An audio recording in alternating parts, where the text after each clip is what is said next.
Nalgonda graduate ఎమ్మెల్సీగా గెలిచిన తీన్మార్ మల్లన్నకు అభినందన సభ ఏర్పాటు చేశారు. ప్రస్తుతం కార్యక్రమంలో మల్లన్న మాట్లాడుతున్నారు. లైవ్ చూద్దాం. పిఆర్టీయు తెలంగాణ సంఘం మొట్టమొదటగా మద్దతు తెలిపినటువంటి సంఘంగా నా గుండెల్లో నిలిచిపోతుంది ఈ సంఘం అని చెప్పి మీ అందరికీ తెలియజేసుకుంటూ ఇంకా ఇదే కాదు, ఒకవేళ హర్షన్న అందుబాటులో లేకపోతే హర్షన్న తమ్ముడు కూడా ఆన్లైన్ లోనే ఉంటాడు, కాల్ చేయాల్సిందిగా మీ అందరు రిక్వెస్ట్ చేస్తా ఉన్నా. ఎప్పటికైనా ఏ సమస్య ఉన్నా, ఏ చిన్న ఇబ్బందికరమైన అంశం ఉన్నా మేమంతా అందుబాటులో ఉంటాం ఉపాధ్యాయ సోదరులకు అని చెప్పి తెలియజేసుకుంటా ఉన్నా. అలాగే ఉపాధ్యాయుల్లో కూడా అనేక సమస్యలు ఉన్నాయి. కొన్ని నాకు కూడా వదిలిపెట్టు, అన్ని నువ్వే చేయకు, ఎందుకంటే కొన్ని నాకు కూడా చేయాలి, ఎందుకంటే నాకంటే ముందుగానే వనుకుంటా. ఏడుగురు సెక్రటేరియట్లో కలుస్తాడు, ఆ చాంబర్లో కలుస్తాడు, ఈ చాంబర్లో ఈడ మునుగుతాడు, ఆడ తెలుస్తాడు, ఆడ మునుగుతాడు, ఈడ తెలుస్తా ఉంటాడు.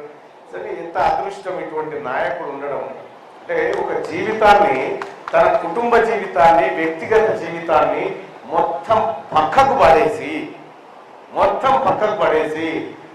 నేను వట్టిగా చచ్చిపోవద్దు అనేటువంటి ఒకే ఒక కాన్సెప్ట్ తోటి ప్రజల కోసం ఏదో ఒకటి చేయాలన్న తపనతో వచ్చినటువంటి అరుదైన వ్యక్తి హర్షన్న. కాబట్టి హర్షన్న, నువ్వు భవిష్యత్తులో తీసుకునే నిర్ణయాలకు నీ తమ్ముడు కూడా నిలబడతాడని చెప్పి తెలియజేసుకుంటూ, అలాగే హర్షన్న గురించి ఇప్పుడు చెప్తా ఉన్నారు, వరంగల్, నల్గొండ, ఖమ్మంలో హర్షన్న పోటీ చేయాలని.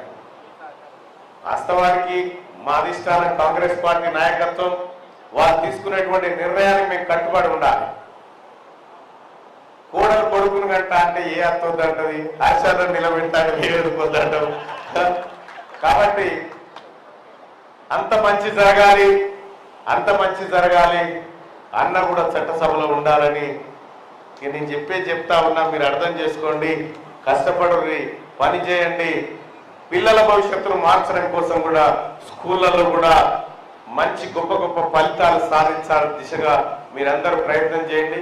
మీ కష్టాలు మావి, మా పిల్లల కష్టాలు మీవి. ఇక మనందరి కష్టాలు హర్షన్న మీద పెడతా ఉన్నాం, ఈ పిఆర్టీయు తెలంగాణ సంఘం మీద పెడతా ఉన్నాం. సోదరులారా, సోదరిమణులారా, మీ అమూల్యమైనటువంటి సమయాన్ని నా అభినందన సభ కోసం కేటాయించినటువంటి ప్రతి ఉపాధ్యాయుడికి, ఉపాధ్యాయురాలికి, ఇక్కడికి విచ్చేసినటువంటి మీ అందరికీ శిరస్సు వచ్చి నమస్కరిస్తూ, మీకోసం నేను ఒక వ్యక్తిగా ఎమ్మెల్సీ తర్వాత కానీ ఒక వ్యక్తిగా పనిచేయడానికి ఎల్లప్పుడూ సిద్ధంగా ఉంటానని చెప్పి మీ అందరికీ మాట ఇస్తూ, నన్ను ఈ కార్యక్రమానికి తీసుకొచ్చినటువంటి అన్న హర్షవర్ధన్ రెడ్డి గారికి, సంఘ బాధ్యులందరికీ, హైదరాబాద్ స్టేట్ ఆఫీస్ బిల్డింగ్ అంటా ఉన్నారు, సో దాని గురించి తప్పకుండా పరిశీలన జరుగుతుంది. మా హర్షన్నతో కలిసి ఆ కార్యక్రమాన్ని చేస్తామని చెప్పి మీ అందరికి తెలియజేసుకుంటూ, ఆహ్వానించిన పెద్దలకు ధన్యవాదాలు. ఒకటే నిమిషం, ఎందుకంటే మీ గెలుపులో మేము ప్రచారానికి వెళ్ళినప్పుడు పనిచేసినటువంటి జిల్లా అధ్యక్ష, ప్రధాన కార్యదర్శులు, పార్టీలు చాలా కష్టపడ్డారు. నేను చెప్పడం మర్చిపోయినా, అన్న తరఫున నాకు ఒక వ్యక్తి ఫోన్ చేసిన, అన్న టీం మెంబర్, అసలు నా బాగా తిరుగుతున్నావు ఇక నార్జీలో